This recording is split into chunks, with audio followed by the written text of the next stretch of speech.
Hello everyone, कैसे हैं बेटा आप सब। I hope you are all is well. तो आपकी वर्कशीट आ गई है directorate of education GNCT of Delhi की। ये सोशल साइंस की वर्कशीट है बेटा। वर्कशीट नंबर ये 1 है। ये कक्षा छठी के लिए है बेटा। 6 क्लास की वर्कशीट है सोशल साइंस की।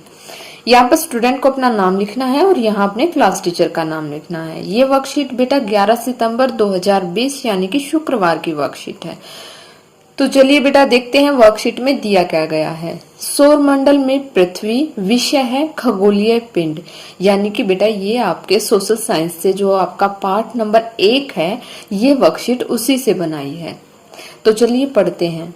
देखिए, ब्रह्मांड में सूर्य, चंद्रमा, ग्रहों, सितारों और अन्य निकायों को खगोलीय पिंड कहा जाता है। यानी कि जो बेटा आसमान में, ब्रह्मांड में जो सूर्य होता है, चंद्रमा होते हैं, ग्रह होते हैं, हमारे तारे होते हैं, और जो अन्य भी जो जितने भी निकाय होते हैं, जितने भी जो भी चीजें होती हैं, उल्का पिंड होते हैं, जो सारी चीजें होती हैं, उनको क्या कहा जाता है बेटा? उनको खगोलीय पिंड कहा जाता है।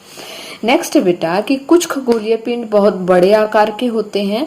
वे गैसों से बने होते हैं। उनका अपना ताप और प्रकाश होता है जिसका वे बड़ी मात्रा में उत्सर्जन करते हैं। इन खगोलीय पिंडों को क्या कहा जाता है बेटा? तारे भी कहा जाता है। और सूर्य क्या है बेटा? एक तारा है। ये जो प्रश्न है ये बहुत ही महत्वपूर्ण बनता है कि सूर्य क्या है।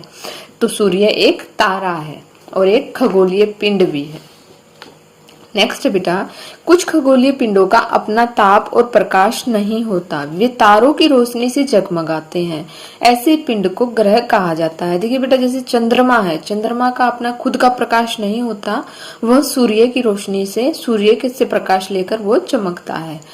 और जिस पृथ्वी पर हम रहते हैं वह क्या है? एक ग्रह। क्या है बेटा? पृथ्वी। पृथ्वी भी एक ग्रह है। नेक्स्ट है, तारों के समूह द्वारा बनाए गए विभिन्न पैटर्न यानी कि आकृति को क्या कहा जाता है?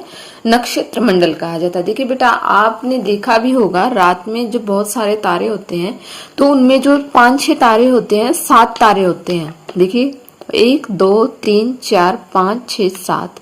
इसको क्या बोलते हैं? हम अपनी साधारण भाषा में इसको हिरनी बोलते हैं, लेकिन इसको क्या बोला जाता है? सप्तऋषि। 7 तारों का समूह सप्तऋषि बोला जाता है इसको।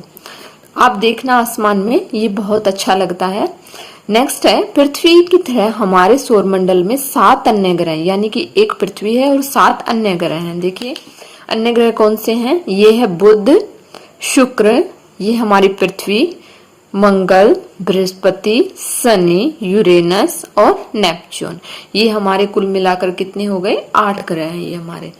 देखिए बेटा, वर्कशीट के बेस पर कुछ क्वेश्चंस दिए गए हैं जो कि हमें सॉल्व करने हैं। सबसे पहला क्वेश्चन है कि निम्नलिखित प्रश्नों के उत्तर दो। सबसे पहला है कि खगोलीय पिंडों को परिभाषित कीजिए। तो खगोलीय पिंड क्या होते हैं बेटा? इसको हम कैसे आंसर लिखेंगे? हम लिखेंगे कि खगोलीय पिंड यानी कि क्या होते हैं? परिभाषित करो। सूर्य, चंद्रमा तथा वे सभी वस्तुएं जो रात के समय आसमान में चमकती हैं, क्या कही जाती हैं बेटा? खगोलीय पिंड कहलाती हैं। नेक्स्ट क्वेश्चन है हमारा, एक ग्रह एक तारे में से कैसे अलग है? एक ग्रह एक तारे से कैसे अलग है? यानी कि आप ये क्वेश्चन को ऐसे भी लिख सकते हैं बेटा, ग्रह और तारे में अंतर बताइए। तो एक ग्रह एक तारे से इस प्रकार अलग है कि तारे आकार में बड़े होते हैं। यहां पर हम लिखेंगे बेटा अलग है कि तारे आकार में बड़े होते हैं, इनकी संख्या अनगिनत होती है। इन तारों के पास अपनी ऊष्मा और प्रकाश होता है, जबकि जो ग्रह होते हैं उनमें खुद की ऊष्मा नहीं होती, प्रकाश नहीं होता। वो सूर्य की ऊष्मा से प्रकाशित होते हैं। ग्रह धातु और चट्टानों से निर्मित होते हैं। इस प्रकार ये एक दूसरे से अलग हैं। नेक्स्ट क्वेश्चन है बेटा हमारा कि नक्षत्र मंडल क्या होते हैं? नक्षत्र मंडल होते हैं तारों के समूह द्वारा बनाए गए विभिन्न आकृतियों को नक्षत्र मंडल कहा जाता है। यानी कि जो सप्तऋषि बोले जाते हैं उसको नक्षत्र मंडल कहा जाता है।